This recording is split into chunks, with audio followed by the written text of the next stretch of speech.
Welcome pastors, ministry leaders to this week's Marry the Vision V-Mail. I'm Jutze. For the next few minutes, I'm going to continue sharing things that are very important and pertinent to the day we're living in. And my prayer is that it's going to strengthen you, going to lift your spirit, and encourage you in your relationship with Christ in advancing the ministry assignment that He, Jesus, has given to you. So today, again, I want to continue talking about what our assignment is in these last days with what's going on in the Middle East. We want to be prepared. We want to be ready. Now, if you have not seen the other couple videos or the PDFs, downloads that we provide, if you've not had a chance to access those, maybe this is your first time watching one of our videos, go back and watch these. You can go to our YouTube channel and they'll be on there for you. All right. There are certain events that as a result of their occurrence have a profound impact on our lives, on our culture, and history. The ripple effect of these events, what they do is they generate generational waves, which help to shape our modern way of life. I mean, think about this. Consider, for example, the birth of Ben Franklin, right, in 1706. But he pioneered work to harness electricity in order to benefit mankind. Well, then in 1879, Thomas Edison, he made the incandescent bulb that burned long enough to light up a home for many hours. Now, I realize a more contemporary example is when man touched down on the moon in 1969. I mean, the technological developments that were a result of that, they just exploded in our world because of that unprecedented occurrence. We're still experiencing generational waves from that one event.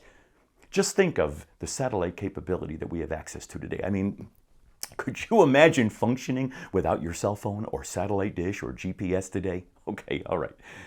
God has always provided forerunning events to announce a greater one. Unfortunately, the people were not always open to hear, or they were blinded with slumber to see what God was doing. Let me give you some examples. The Ark of Noah was a forerunner to the flood. How tragic that no one paid attention. The prophet Jeremiah prophesied well in advance of the coming of the Babylonians, and very few listened to him. John the Baptist was prophesied that he was a forerunner to the first coming of Jesus. I mean, think about this. Even Jesus' human birth was a prophesied event. Galatians 4 verse 4, when the fullness of time had come, God sent forth His Son. I mean, Jesus being born of a virgin was a sign from God, Isaiah 7 verse 14. Jesus being born in Bethlehem was a fulfillment of prophecy. Micah chapter 5 verses 2 and 3, Matthew chapter 2 verse 5 and 6. Even Jesus riding into Jerusalem on a donkey was a fulfillment of prophecy. Zechariah 9 verse 9. Unfortunately, the righteous leaders of that day did not recognize Jesus as a prophetic fulfillment. They didn't recognize His significance. And this grieved the heart of the Master. Remember, He wept over Jerusalem. Luke chapter 19, you can read it verse 41 through 44. He wept over Jerusalem because, remember, they didn't recognize the sign that God gave them of their time, which was Him right in front of them. The day of their visitation by God. What am I saying? Ministry leader, may we not be found today in this lack of awareness. May we not be found in a spiritual slumber to what God is doing in the earth, because if we are, we won't know what our proper response is. We need to be about the Master's business, but when we can't see what the business of the Master is, what He's doing, it's really hard. And then you know what happens? It impacts us in how we prepare the people of God or the body of Christ for their appointed time. You see, I want you to hear this. You, your church, the people of God, myself, we are here right now at this very moment in time according to God's pre-appointed plan. Acts 17, verse 26 through 27.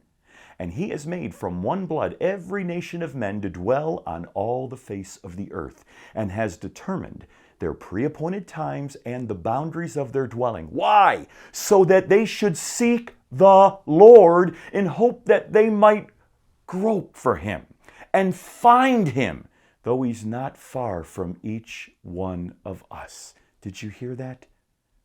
You've been positioned for such a time as this. It's not just a Bible phrase. It is a Bible fact. It is a God working in the earth.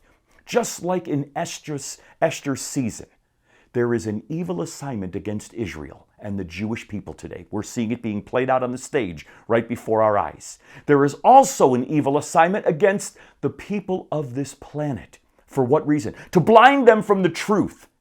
Our enemy is seeking to quiet the church, to hide or let them run and look for safety, so that the evil lies of the enemy can be propagated in order that humanity can be blinded to the truth of what God is doing and be sleeping at the wheel while God is sounding the alarm to wake up and see what he is doing in the earth and the opportunity that we have right in front of our eyes.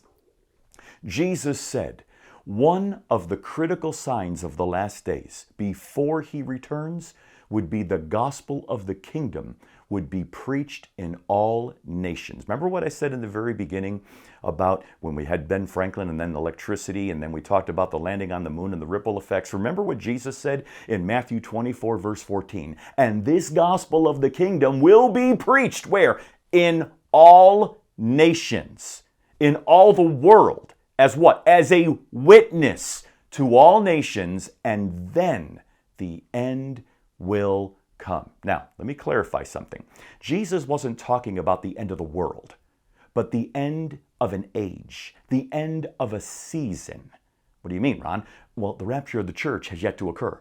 The tribulation period of 7 years defined in Daniel, and we see it in the book of Revelation, has yet to occur. The 1,000-year reign of Christ on this earth has yet to occur. The new heavens and new earth have yet to be created. What does this have to do with our assignment, you may ask me? Hear me, ministry leader. You and the ministry that you lead have been divinely positioned by Jesus, the head of the church, in this hour.